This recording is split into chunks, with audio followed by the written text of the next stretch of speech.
What makes smartphones superior to regular feature phones? Does your phone do searches? Does your phone do searches, for example, the word human? Does your phone do searches for human on the web? Then Google Maps for places named human? Your contacts for any friends named human, which would be weird if you had one. Even your music for songs you forgot you downloaded? Droid does. Search all digital creation. In a world of doesn't, Droid does. Since the beginning of human existence, we have craved the company of others. As time passed and we began living farther and farther away from our friends and family, communication over distances became more difficult, making innovations in communicational technologies essential. We began sending mail through messengers in 2400 BC in Egypt, and from there we've developed the postal service, the electric telegraph, the telephone, the computer, the cell phone, the internet, and finally email. In 1992, the first smartphone was created by IBM and Bell South, the IBM Simon. It featured a calendar, address book, world clock, calculator, notepad, email, and games.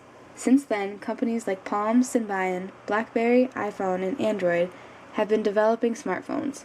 The smartphone fad has exploded so much that Kevin Toffel, writer of a global technology website, GigaOM, predicted that by Christmas of 2011, 1 in 2 Americans would have a smartphone. Droid.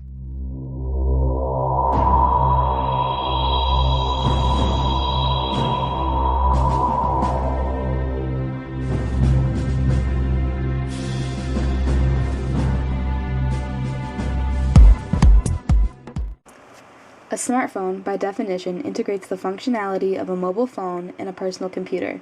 Smartphone users may download applications that allow them to stream music, watch videos, check their email, play games, surf the web, and navigate using GPS. But let's slow down for a second and process. A phone, with internet, games, music, and GPS. If phones are for calling people, then why do we need all of that in a phone? The answer is simply that we don't. Today, we buy products like smartphones because our consumer culture is based solely on tribalism and entertainment.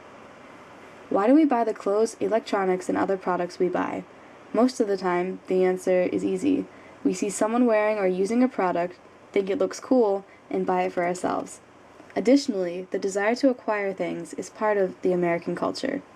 In the documentary Merchants of Cool, the process of cool hunting was explained to the audience.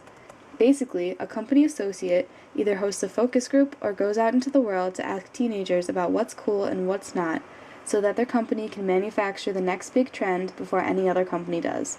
This concept of cool influences consumers to buy products so that they can be like someone else. Subconsciously, we fall prey to tribalism more often than we'd like to admit. When we see something we like, we want to be part of a group of people that own what we deem respectable, trendy, and/or convenient. In this case, smartphones are all of the above. They're respectable because they're sleek and efficient, trendy because so many people have them, and convenient because they allow us to stay connected to our friends and family, go online, and use assorted applications. In the following interviews, students answered the question, what influenced you to buy a smartphone? I bought a smartphone because I combined music and phone, and that was kind of the advertising behind it, and I love music, so that's why I bought it. Because a lot of my friends have smartphones, and they kept telling me about how cool and convenient it was to have them. Because I wanted a new phone, and I don't know, they're the cool ones to get, and you can go on Facebook and stuff. In addition to buying products to feel like part of a tribe, we buy products that entertain us. Everything we do nowadays is centered on entertainment, and phones that have games, internet, social networks, and texting on them are able to entertain for hours.